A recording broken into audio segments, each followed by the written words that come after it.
जय माता दी, नमस्कार। नवरात्रि का 8वां दिन कब है और माँ गौरी की पूजा आराधना कब की जाएगी, दुर्गाष्टमी कब है, खास जानकारी रहेगी इस वीडियो में। मैं ज्योति, एस्ट्रोलॉजी वास्तु पट्टे की किरण मास्टर एंड लाइफ कोच। जैसे इस बार नवरात्रियाँ बढ़ गई हैं, मतलब 10 दिन की नवरात्रि, 9 दिन की रहती नवरात्रियाँ 10 दिन की है। तो बढ़ने के कारण जब दुर्गाष्टमी है 30 सितंबर को रहेगी, 30 सितंबर 2025 मंगलवार के दिन माँ गौरी की पूजा आराधना की जाएगी। माँ गौरी की पूजा आराधना से सभी सुख की प्राप्ति होती है। वैवाहिक जीवन में कोई परेशानी है वो भी दूर होता है, विवाह में कोई बाधा आ रही है, वो रुकावट आ रही है वो भी दूर होगी। श्रद्धा भाव से माँ की पूजा आराधना करने से सभी मनोकामना पूर्ण होती है और घर गृहस्थी में भी कोई दिक्कत है वो भी दूर होती है। भाव से इस दिन पूजा आराधना की जाएगी माँ गौरी की। माँ की पूजा में जैसे आप सुबह जल्दी उठे, भाव से सुबह जल्दी उठे और माँ आप अपने घर में अगर आपने कलश स्थापना की है तो वहाँ बैठ जाइए, नहीं तो माँ गौरी का ध्यान करते हुए पूर्व दिशा में बैठ जाइए। घी का दीपक लगाइए और उसके बाद में माँ की पूजा आराधना जरूर करें। कुमकुम चावल से पूजा आराधना करें, माँ को सिंदूर अर्पित करें, चुनरी अर्पित करें, नारियल का भोग लगाइए, नारियल अर्पित करें और सफ़ेद मिठाई अर्पित करें, सफ़ेद पुष्प अर्पित करें और भाव से पूजा आराधना करें। माँ को श्रृंगार सामग्री अर्पित करें, लाल पुष्प भी अर्पित करें और सफ़ेद पुष्प में माँ को सबसे प्रिय है रात की रानी का पुष्प, वो जरूर अर्पित करें, सफ़ेद पुष्प अर्पित करें और भाव से पूजा आराधना करें।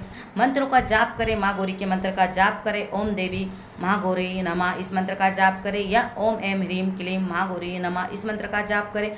भाव से मंत्रों का जाप करें, दुर्गा चालीसा पढ़े और आपकी मनोकामनाएं वो माँ से कहिए और माँ को भोग जरूर लगाइए। आरती जरूर करें कपूर से, अगर हो सके तो पूरे घर के मिलकर आरती करें तो बहुत ही अच्छा है। माँ गौरी को भी सफ़ेद वस्त्र पसंद होते हैं, सफ़ेद वस्त्र धारण करके भी आप पूजा कर सकते हैं, लाल वस्त्र धारण करके भी आप पूजा कर सकते हैं। भाव से पूजा करें। इस दिन भी कन्या भोजन होता है, अष्टमी के दिन भी कन्या भोजन आप करा सकते हैं, अष्टमी को नवमी को जैसे भी बन सके। सातम के दिन भी कन्या भोजन होता है, अष्टमी के दिन भी होता है। कन्या भोजन करवाइए, भाव से कन्या को बुलाइए और उन्हें भोजन करवाइए। उनकी पूजा करने के बाद में जो भी बन सके उन्हें दक्षिणा के स्वरूप में जरूर दें। शांतिपूर्वक पूजा आराधना करें, कपूर से आरती जरूर करें और मंत्रों का जाप जरूर करें, दुर्गा चालीसा जरूर पढ़ें। माँ को भी सफ़ेद मिठाई या खोपरे का भोग जरूर लगाइए। भाव से पूजा आराधना करें, सफ़ेद मिठाई का भोग लगाइए। निश्चित रूप से आपके जीवन में परेशानी है, अगर शादी को लेकर कोई परेशानी है, शादी में कोई रुकावटें हो रही है, भाव से पूजा आराधना करें, एक नारियल माँ को अर्पित करें। अगर शादी में रुकावट आ रही तो एक नारियल जरूर माँ को अर्पित करें और भाव करें कि शीघ्र आपकी शादी हो, तो निश्चित रूप से आपकी शादी होगी।